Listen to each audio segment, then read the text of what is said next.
Oi, pessoal, bem-vindos à nossa aula de bioquímica. Vamos falar hoje sobre compostos inorgânicos, água e sais minerais.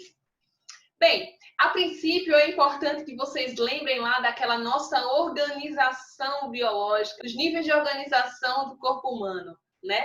Nós temos desde um nível menor, que é no nível celular, depois um conjunto de células pode se reorganizar formando um tecido. Tecidos distintos podem se organizar formando um órgão e um conjunto de órgãos, eles estabelecem um sistema. E um conjunto de sistemas distintos formam o quê? Formam um organismo por inteiro, como exemplo aqui de um ser humano, ok? Agora, vamos lá. Abaixo do nível de célula, o que a gente encontra? A gente encontra o quê? Diversos tipos de substâncias, compostos, tanto orgânicos quanto inorgânicos. Dentro dos compostos orgânicos, nós podemos citar carboidratos, lipídios, proteínas, ácidos nucleicos, né, presentes lá no núcleo dessa célula. E os componentes inorgânicos, quais são eles? Água e sais minerais. Vamos aprender um pouco sobre eles?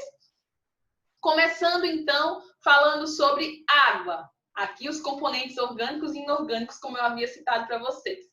A água, ela compõe a maior porção do nosso corpo, cerca de 75% a 85% de um indivíduo, do corpo de um indivíduo adulto é constituído por água. Outros 10 a 15%, que também é um percentual muito grande, é composto por proteínas, que são componentes orgânicos, ok? Nós não vamos falar delas hoje. Mas daí, então, vocês já podem presumir qual a importância da água para o nosso corpo, né? Todas as funções vitais que ela está relacionada e que ela estabelece. Por isso que é importante se manter hidratado. Ela é solvente de líquidos corpóreos, ela está envolvida com o transporte de íons, tá? E transporte de moléculas também, de dentro para fora da célula ou vice-versa. É um regulador térmico, né? Ou seja, está relacionado com o controle da temperatura corpórea. É por isso, por exemplo, que quando a gente está correndo, praticando algum exercício físico, a gente tende a suar. E esse suor, essa eliminação de água, ela serve para quê? Para poder refrigerar, refrescar o nosso corpo. É por isso que a gente tem essa reação de suar, é por isso que sai água pelos nossos poros, que é o suor, porque a água é um regulador térmico também.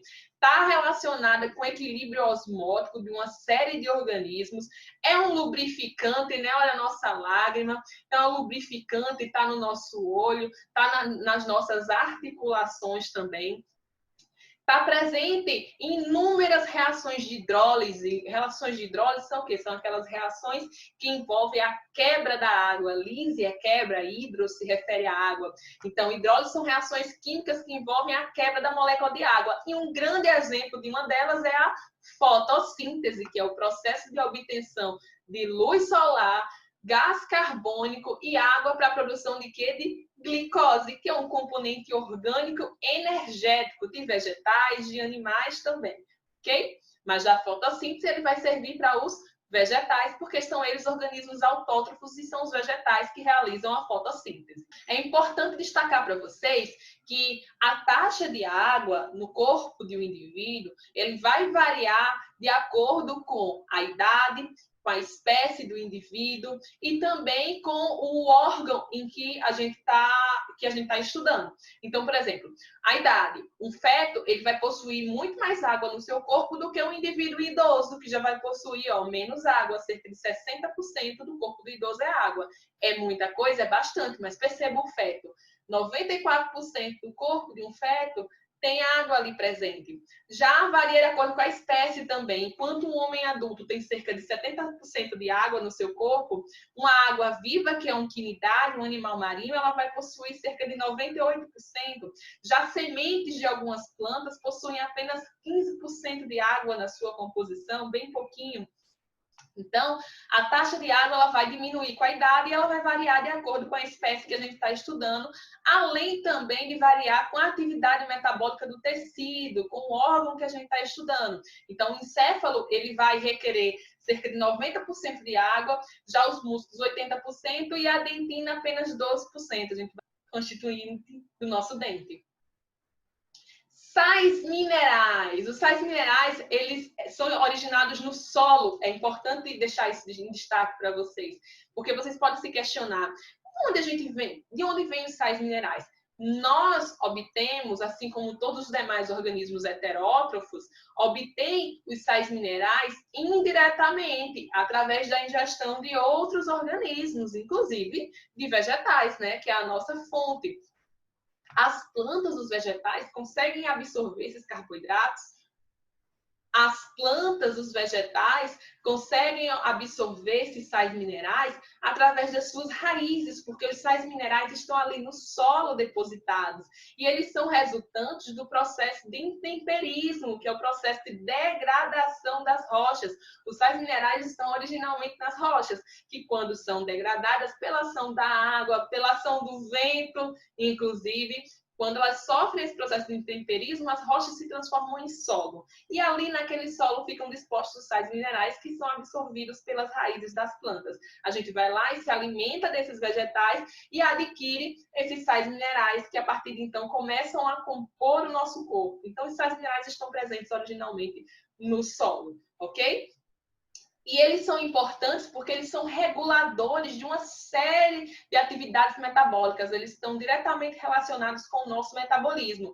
São encontrados de duas formas, tanto insolúveis quanto também solúveis. Os insolúveis são aqueles que compõem o nosso esqueleto, tá? Como, por exemplo, o cálcio. E os solúveis são quando eles são encontrados dissolvidos na água, formando os íons.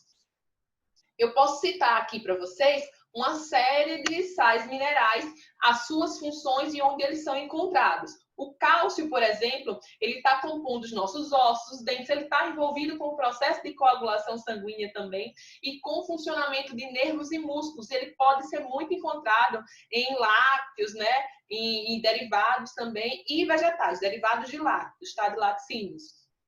O cloro, ele é importantíssimo porque ele está presente em uma substância, um ácido, no nosso estômago que auxilia a nossa digestão, que é o ácido clorídrico.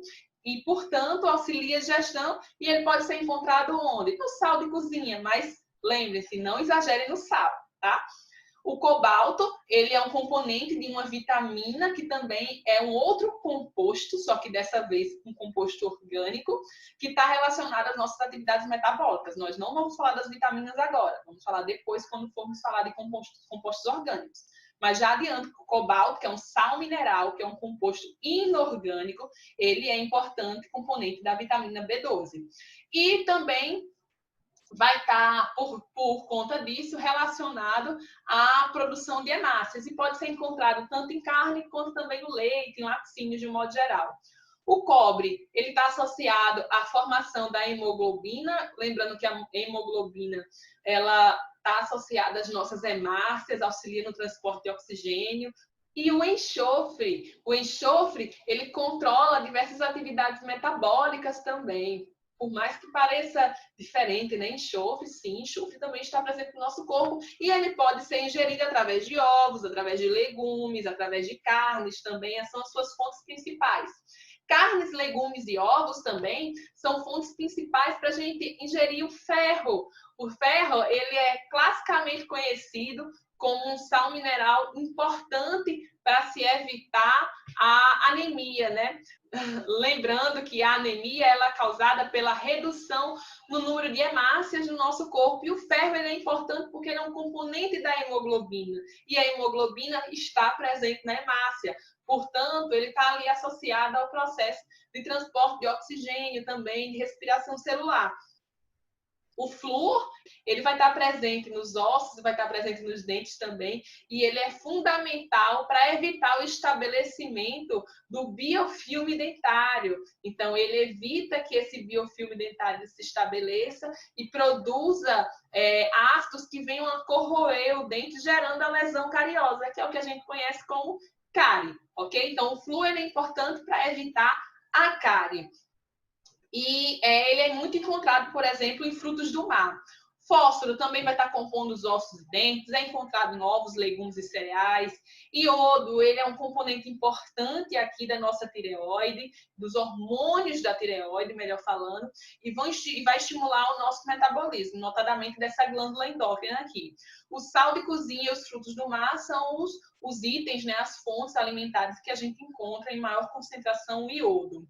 O magnésio, ele é um componente da clorofila, que é um pigmento relacionado ao processo de fotossíntese que é realizado pelos vegetais, tá? E ele é encontrado nos vegetais em geral. O magnésio ele é importante no processo de fotossíntese, portanto. O potássio, ele, assim como o sódio, eles vão estar relacionados com o equilíbrio osmótico e também na condução dos impulsos nervosos. Então, para o funcionamento do nosso sistema nervoso, potássio e sódio são muito importantes, tá? Só é lembrar lá de biologia celular, quando a gente estudou a bomba de sódio e potássio, lembram lá? Da bomba de sódio e potássio, que é uma proteína que precisa de energia para realizar o seu transporte ativo, sódio e potássio. Então, é necessária energia para que essa bomba funcione. E ele é encontrado, o sódio em sal de cozinha, nos frutos do mar, e o potássio nas frutas de um modo geral, nas carnes e nos laticínios.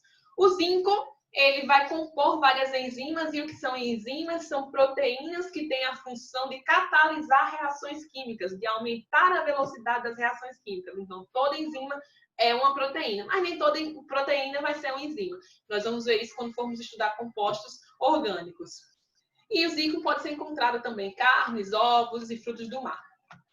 A carência de alguns desses sais minerais pode ocasionar algumas patologias, algumas doenças. Mas eu quero reforçar para vocês que as doenças que eu vou citar aqui agora, elas não podem ser só ocasionadas pela carência desses sais minerais. Existem N fatores que também podem ocasionar essas doenças. Eu estou citando apenas um deles, que é a carência de sais minerais. Osteoporose, ela pode ser causada pela falta de cálcio, por exemplo, que enfraquece os ossos. Lembra lá que o cálcio é um importante componente dos nossos esqueletos, dos nossos ossos? Então, a carência, a ausência de cálcio pode deixar esses ossos enfraquecidos, causando um processo de osteoporose.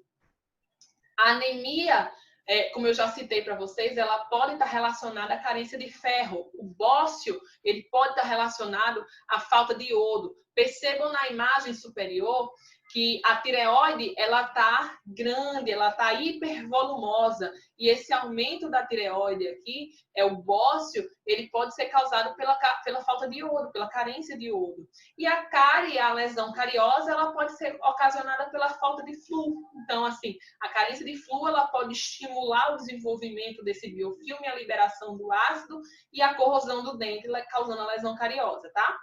Então, pessoal, essa foi a nossa aula de compostos inorgânicos. Concluímos, assim, a primeira etapa do nosso módulo de bioquímica. Na aula que vem, nós vamos falar sobre compostos orgânicos, começando por carboidratos. Um beijo!